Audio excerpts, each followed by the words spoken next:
I'm Stuart McLean, and this is the Vinyl Cafe.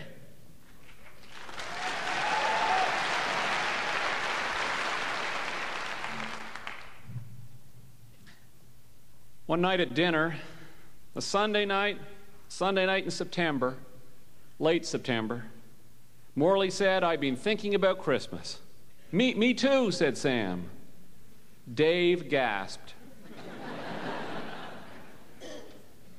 "And I was thinking," said Morley, "that it would be fun this year." Dave was shaking his head slowly back and forth now, unconsciously, staring at his wife while a confliction of emotions flicked across his face like playing cards. Despair, hope, confusion, and finally the last card, horror. "I was thinking," said Morley, "it would be fun if we made presents for each other." Dead silence. Stephanie dropped her fork. "What?" she said. Sam said, "Everything I want's made out of plastic." "Does anyone know how to mold plastic?" Morley said, "I don't mean every present. I don't mean we have to make everything. I thought we could put our names in a hat and we could all draw a name and we'd have to make a present for the person whose name we drew." Sam said, "I like exploding stuff too." "Exploding things are good, especially if they're made out of plastic." Stephanie said, "God." Dave was nodding, a small smile playing at the corner of his mouth. 2 nights later, Morley wrote everyone's name onto a piece of paper, and then she tore the paper up and folded the paper pieces and put them into a pot, and she had everyone reach into the pot and choose a name. "No one say who they get," said Morley. What if you choose yourself?" said Sam. But no one chose themselves, and no one said who they got. In fact, no one seemed particularly interested in who got whom. Morley had hoped that everyone would be excited, but no one was excited at all. Several uneventful weeks went by, and everyone was busy, and only Morley, who was the busiest of all, was thinking about Christmas. The night they had pulled the names out of the pot, Morley had waited for the last piece of paper, and when she unfolded it, she had read her son's name.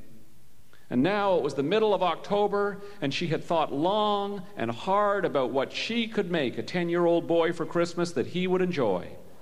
And she was stymied. She didn't know plastics. She didn't know explosives. Anyway, she wanted to make her son something meaningful. Dave was no help. "There's something about boys you have to understand," he said. "They aren't meaningful."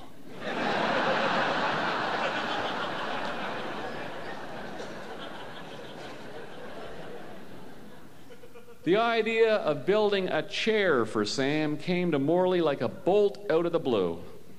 She saw a brochure advertising a night course at the local high school.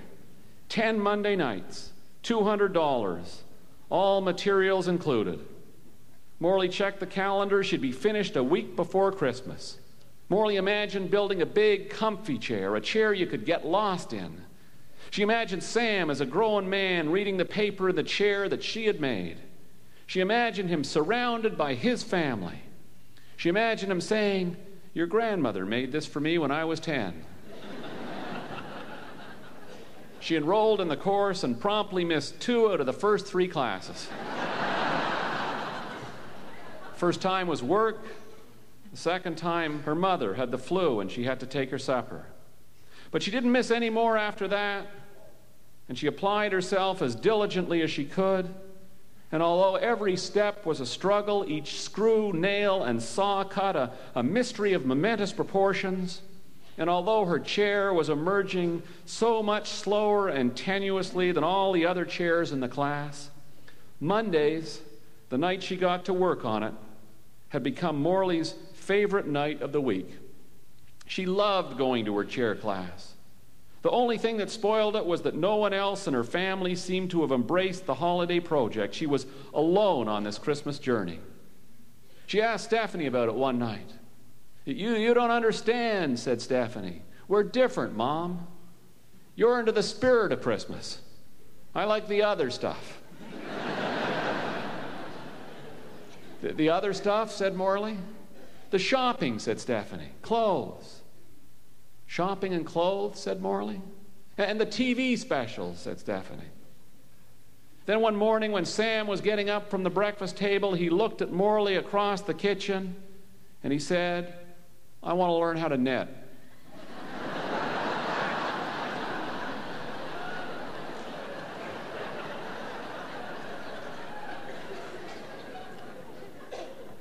Now there are 7 words that sum up the challenges of motherhood. What's it like being a mom? It's like standing in the kitchen in your robe, half asleep, desperately trying to wake up and figure out what you say when a 10-year-old boy tells you he wants to learn how to knit. Morley gave Sam his first knitting lesson that night in his room. Morley took the needles from him and did the first row herself and handed them back and said, okay, now do exactly what I do. After an hour or so, he sort of had it, more or less. What is it you want to knit? Said Morley. A coat, said Sam.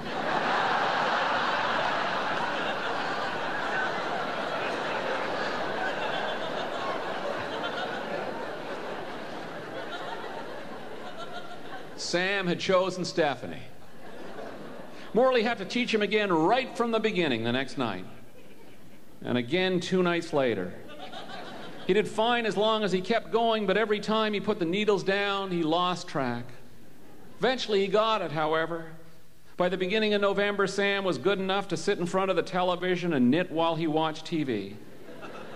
But whenever Stephanie appeared, he'd thrust the needles into Morley's hands or stuff them under the couch.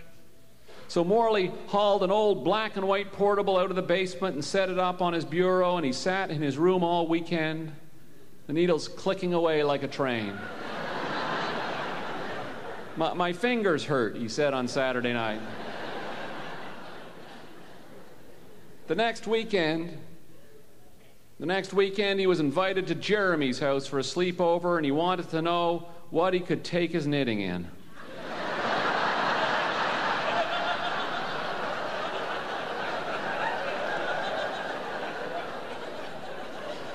Morley was afraid he'd get teased, but she packed it up nevertheless, and he headed off with his toothbrush and his sleeping bag and his bag of wool. And at 9 o'clock, Jeremy's mother phoned and said, "You're not going to believe this.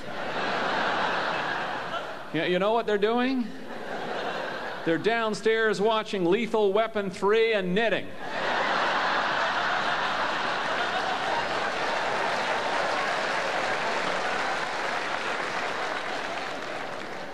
Suddenly, everyone wanted to knit. Suddenly, knitting was the thing to do.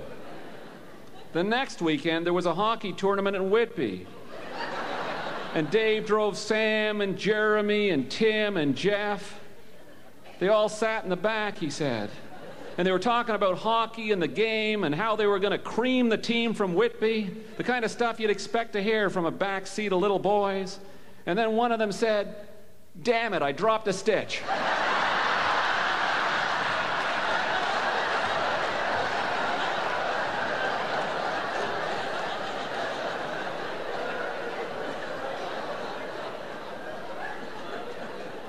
And then they'd talk about hockey some more, and they'd be quiet, and all you heard was the clicking of their needles.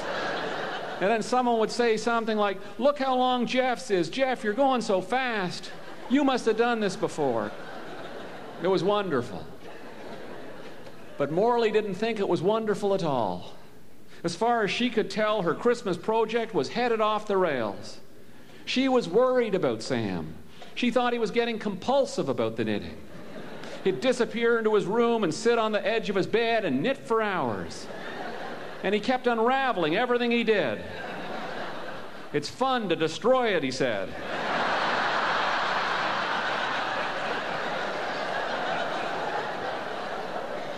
"I like the feeling of the knots coming undone." It didn't seem healthy.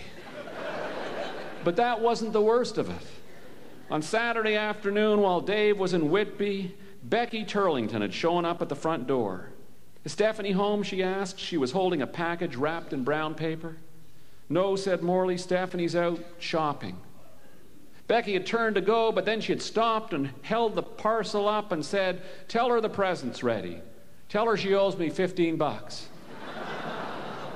She had shown up twice more that afternoon. "Tell her I need the money," she said. Morley was fairly certain that Stephanie had pulled Dave's name out of the pot on that night in October, and that placed Morley in a terrible position. She wanted to talk to Dave about what was happening, and Morley didn't want to hurt him. Anyway, as far as Morley could tell, Dave hadn't begun anything himself. There was barely a week to go before Christmas, and her entire project was turning into a fiasco. Her chair was a mess, Stephanie was cheating, and Dave thought Sam's knitting compulsion was cute. "Jacques Plante used to knit," he said. "What?" said Morley. "Jacques Plante was a goalie for the Montreal Canadiens," said Dave. "I know who Jacques Plante was," said Morley. "He was the oldest of 11 children," said Dave, "and they were poor, and his mother needed his help to make clothes for his brothers and sisters. When he was in the NHL, he knit his own underwear." "What's your point?" said Morley. Jacques Plante said knitting calmed him down. "You think Sam needs to knit?" "I have a friend," said Dave, "who believes knitting improves hand-eye coordination. He thinks the reason Jacques Plante was such a good goalie was because of all that knitting. After dinner, Sam called her into his bedroom. He was crying. "I'll never finish the coat," he said. He was pointing at the sum total of his knitting, a rectangle of blue wool about 6 inches wide and a foot long. One side of the rectangle was completely asymmetrical. Couldn't maintain constant tension as he worked. Each line was coming out a different length. It's lovely," said Morley. "No, it's not," said Sam. "I hate it." And he began to unravel it right in front of her. Morley brought Sam's chair home on the Monday before Christmas. The next night, Dave found her in the basement crying. She had a bolt of beige corduroy at her feet. She was trying to tack a huge piece of foam to one of the arms. Dave watched her for a moment without saying anything. Then he reached over and he touched the top of the chair. The legs were uneven, and it wobbled unsteadily. "It's pathetic," said Morley, dropping her hammer on the floor. "It looks like it was made with a lot of love," said Dave. "Looks like it was made by a 2-year-old, said Morley. "Well, it hasn't been covered yet," said Dave. "Any chair without upholstery is going to look awkward." "Pathetic," said Morley. "Not awkward." Dave looked at her, and he said, "I have a suggestion. Can I make a suggestion?" Morley didn't say anything, but she didn't walk away. And Dave said, you could spend the next few days wrestling with that material, and you'll cover that chair, and we both know what you're going to end up with. Cover that chair with upholstery, and forgive me, but you're going to end up with a bad chair." Morley nodded. Dave said, "Forget about the foam padding. Forget about the upholstery. Don't put fabric on it. Put wheels on it. What you have down there isn't a chair without covering. What you have down there is a go-kart without wheels. You put wheels on that thing and you'll have one very happy little boy on Christmas morning." The next night after supper, Sam called Morley into his room. He was frantic. "The needles won't go through anymore," he said. He was waving at a pile of wool lying on its bed. Another 6-inch square of knitting, each line of the square getting tighter, giving his work the appearance of a triangle. "You have to relax," said Morley. "I only have 2 days left," said Sam. 2 days is not a lot of time," said Morley. Sam shook his head in vigorous agreement. "But it should be enough time for a pro like you to knit a scarf," said Morley. "I'm knitting a coat, not a scarf," said Sam. "Oh," said Morley, "I thought you were knitting a scarf. Let me start it for you." On Christmas Eve, after Sam and Stephanie were in bed and the last present was wrapped and under the tree, Morley called Dave down to the basement. "Can you help me carry this upstairs?" she said. She had taken the wheels off Sam's old wagon and attached them to the bottom of her chair. Dave climbed into it and smiled. She had left the wagon handle in place so it rested between his legs like a joystick. "You'll love it," he said. And then he screamed. She was pushing him towards the washing machine. First gently, then faster and faster. "Where's the brake?" is the last thing he howled. They could see lights spilling out from under Sam's door when they went upstairs and heard the sound of his needles rocking together. "He's still at it," said Morley. "What should we do?" It was 1 a.m. "Come to bed," said Dave. "His door is shut. He wants to do this by himself." "He was working on a scarf," said Morley as she prepared the bed, "but this afternoon it changed into a headband."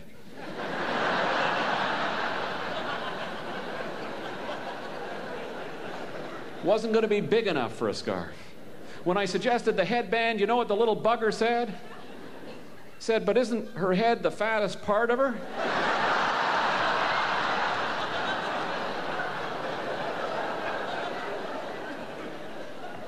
It's the most pathetic headband you've ever seen. God, I hope she'll wear it, at least around the house. "He's going to love his go-kart," said Dave. Morley was sitting on the edge of the bed. She turned around. "Stephanie chose you," she said. "And there's something you should know about her present." "No," said Dave, "don't tell me anything. I want to be surprised." Morley stood up and walked toward the bedroom window. "Don't worry," said Dave. "It'll be fine." And so it was. Stephanie, it turned out, had not paid Becky Turlington to make her father's present. She had written her grandmother in Cape Breton and asked her to ship a photo of Dave and his father to the Turlington's house, COD. It was a photo that had amazed Stephanie the moment she saw it, which had been 2 summers ago when she had gone to Big Narrows for a week by herself. The picture was taken when Dave was 5 years old, and in it he is standing on the piano bench in the parlor, which makes him about the same height as his father's bass fiddle, which they're both holding between them, and laughing, both of them. Stephanie's grandfather's head moving backwards and to the side. Her father, a little boy in the picture, starting to fold over at the waist, his hand moving to his mouth, the way Sam's hand moves in moments of hilarity. When Becky Turlington gave her the picture, Stephanie took it to a photographer and had a copy made and sent the original back to Cape Breton. And then she had her copy framed. It was wrapped and hidden in her cupboard 2 weeks before Christmas. But 3 times she had opened it so she could look at it, and 3 times she had to wrap it up again. But Morley didn't know any of this as she climbed into bed, and as she fell asleep, she was worried about Christmas morning, about Stephanie, and about the go-kart, about Sam. She slept for a restless few hours, and then she woke up, and when she couldn't get back to sleep, decided to make herself a cup of tea. She was almost out of the bedroom before she noticed the red ribbon tied around her wrist. It ran to the floor, into a pile of ribbon gathered at her feet. She was still dopey with sleep, and she started to gather the ribbon up. And it was only as she did that she realized it didn't end in the pile at her feet, but continued toward the stairs. And she followed it down the stairs and past the tree and into the kitchen. By the time she got to the back door, she had gathered an armful of red ribbon. And she was smiling. Dave and Morley have a pear tree in the corner of their backyard. Morley followed the trail of ribbon out the back door and across the yard to the pear tree. The end of the ribbon, the end not tied to her wrist, led to a switch attached to the base of the tree and a note that read, "Merry Christmas. I chose you. Love, Dave." Morley looked up the bedroom window and then back at the tree, and then she flicked the switch, and the most amazing thing happened. The pear tree slowly and gracefully came to life. Little lights began to snap on in the branches above her head, and then, as if the tree had been animated by Walt Disney himself, the lights spread along the branches until the entire tree was glowing a dark red crimson, a crimson like dark wine that cast a magical glow over the backyard. Dave woke at 3, and he reached out his arm for his wife, and when he didn't find her, he lay there trying to will himself awake. And he got up and called her name, and then he walked to the bedroom window and looked out. And Morley was sitting at the picnic table, wearing his work boots, the laces undone, his winter coat over her nightie, and a toque that belonged to Sam on her head. And she was cradling a mug of tea between her hands. From the perspective of the bedroom, she looked about 12 years old. It started to snow, big fat flakes of snow dropping out of the sky. And Morley was staring at the snow as it floated out of the darkness into the circle of red light. Dave pushed the bedroom window open and said, "Merry Christmas." And Morley bent down and made a snowball, glowing now as she stood in the light of the tree, her hair wet and sticking to her forehead, working not so quickly that Dave hadn't had time to gather a handful of snow off the window ledge himself. The two of them threw their snowballs at almost the same moment, and they both laughed in wonder when they collided in midair, spraying snow like a shower of icy fireworks through the silence of the night.